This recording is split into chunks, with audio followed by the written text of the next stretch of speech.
Hello everyone and welcome once again to the Deiser Connection. How you doing? I hope you're doing great.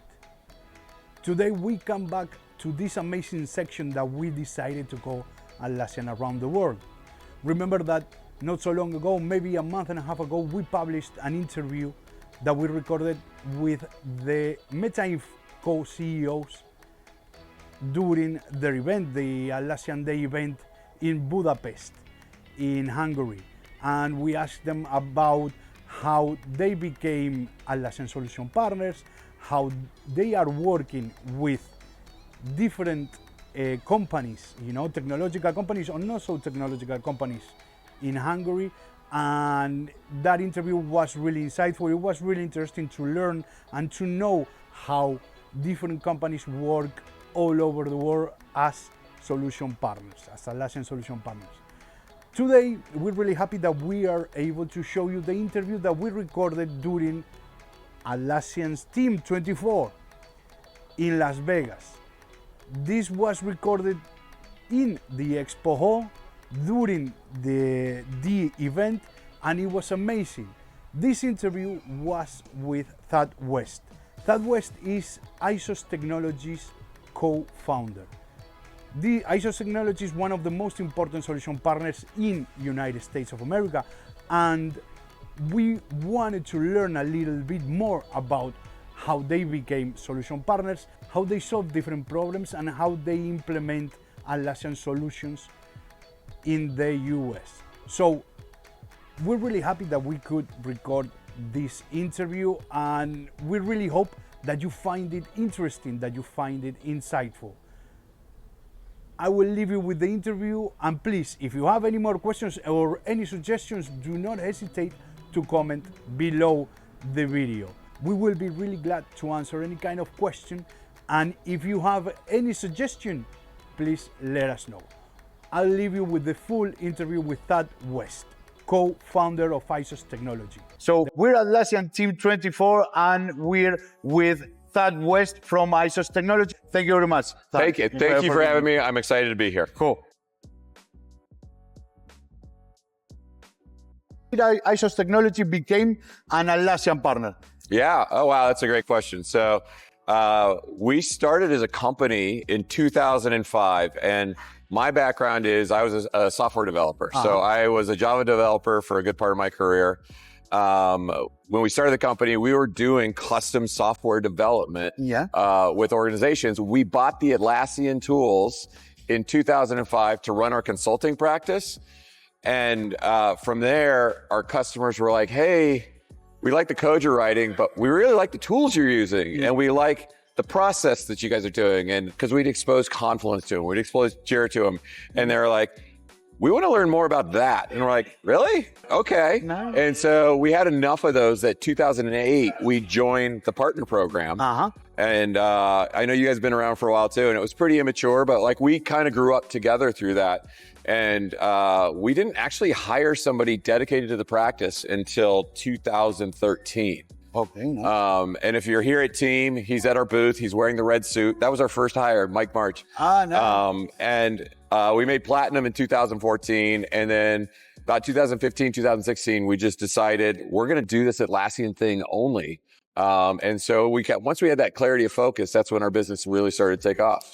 So from the solution partner side, how is Atlassian adapting its approach to keep the pace with market trends in the US? I think it's, like I said, there's been this evolution of us as a business, as you as a business, and Atlassian as a business, and how they think about their different markets and how they approach them. In the US market, they're really focusing in on the enterprise space. There's a lot of enterprise organizations here. Now, we all know Atlassian scales down really well, that you could be a 5 or 10 person team and get a lot of use out of the tools and effectiveness, right? And I think they still want to have that, but from a partner program perspective, where we're focused on professional services and we want to help organizations, like we start to have to help the larger and larger organizations because the problems are more complex. The integrations are harder. How you start to think about ways of work in really large organizations, and you want to back that into tools. And I think that's what the partner program and what Atlassian is trying to unlock, both from a programmatic standpoint, but also from a product standpoint, and to really start to anchor in on that. Nice. Yeah, perfect. Of all the products and solutions provided by Atlassian, which ones do you think that have the best adoption in your country or region? Yeah. I'd say the best product adoption for us as solution partners, what we see in the US is Jira Service Management. And Atlassian, this is not private information. Jira Service Management, year over year, every year, is their fastest growing product worldwide. And they see that in the US, in the North American markets. They see that in Europe, Middle East, Asia. They see that across the globe. And I think there's a trend there where the solutions, particularly upstream, where it's like ServiceNow, are really kind of heavyweight, and teams are already working in Atlassian. They're already using Jira. And so there is just this massive push to like, well, let's get more out of our Jira investment, and let's do Jira Service. I guess there isn't Jira Service Management anymore because they're making it one product. And I think that's kind of that momentum that you're seeing with the adoption of IT management, but also just enterprise service management. Exactly. So we see that a lot in the US. That's really interesting too. So how does the USA tech adoption affect how ISOs implement Atlassian products? Yeah. Well, here in the US, I think at the end of the day, people buy products, they buy services because they want to work more efficiently, right? And so I think that's the baseline, but how does that differ here in the US is there's a lot of relationship building, there's a lot of understanding, hey, what can this tool do for me? What can my partners do for me? And a trend that we're seeing in the US too is the larger the organization, the less vendors they want to have. They want to have trusted partners that can help them across multiple work streams. And so if we look at that and we look at how Atlassian wants to be that platform for multiple work streams, that gives us a great message in how to sell into that with like, hey, you can do more with the platform you're already invested in. We just have to help enable and empower your teams to use these tools in different ways, in non-traditional use cases that aren't anything to do with dev, right? Yeah, exactly. Like, it's like, hey, did you know your legal team could do this? Your marketing team could do this. Your HR teams can do this. And let's show you how to do that. And like, how do we plug in with, with great apps as well? Like you guys are a great app vendor. And how do we bring other solutions from the marketplace in to really complete the story to help those teams succeed? What innovative approaches ISOS Technologies taking to ensure US customers get that success that they're looking for? And so, I think it's part of how we engage with customers. So, gone are the days of, well, I just need help pushing the buttons in Jira. Can you make us some workflows and all that? Like that was 10 years ago. Today, it's more about, again, how do we leverage the platform? How are we using it the right way? And so we engage with that in mind. And so that means more frequent touches with the customers, kind of checking in. How are things going?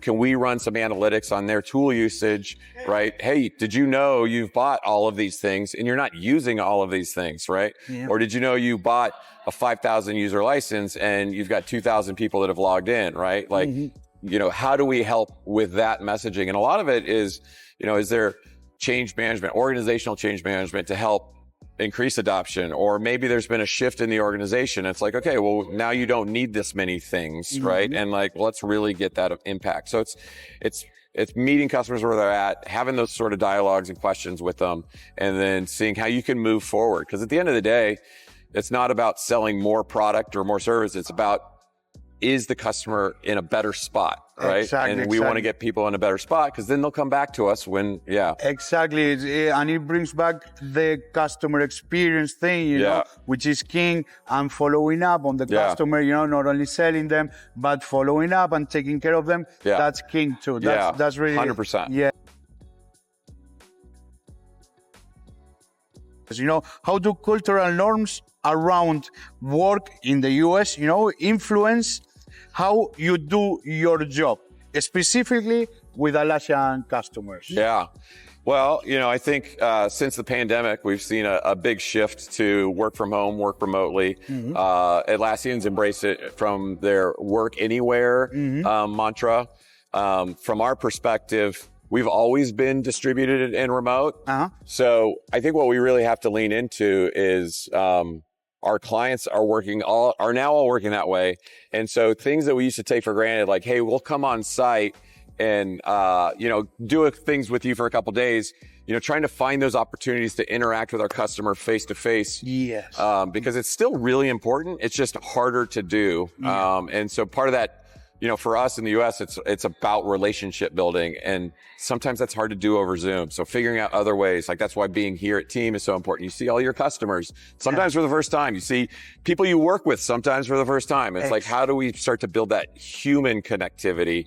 And so that's one of the things that we're working really hard on. Nice. The last question, and I think that this is going to be really good and really interesting for me to know from you. What do you see in the future of Atlassian? What are you expecting for this ecosystem? Yeah. I think the future of Atlassian and in the ecosystem here, I think we're already seeing some of it happen with some consolidation of partners coming together. Larger, more capable partners, larger, more capable app vendors.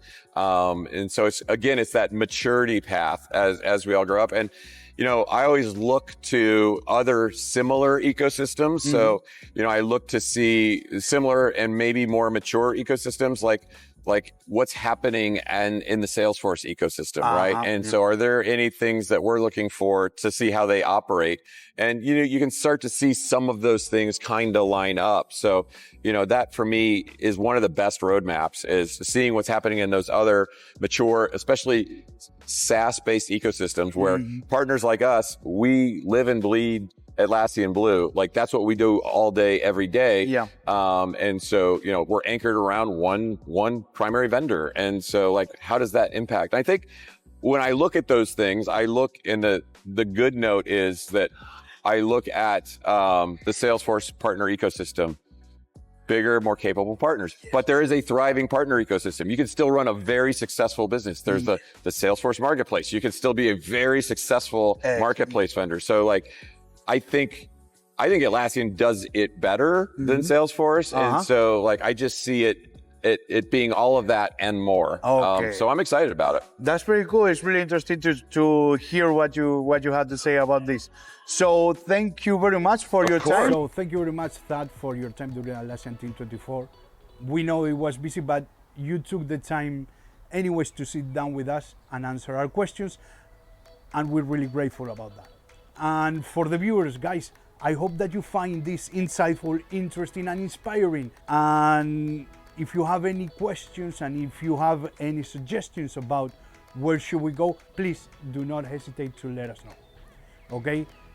We will be seeing each other next week in the Deiser Connection episode. And again, thank you very much for being there, and goodbye.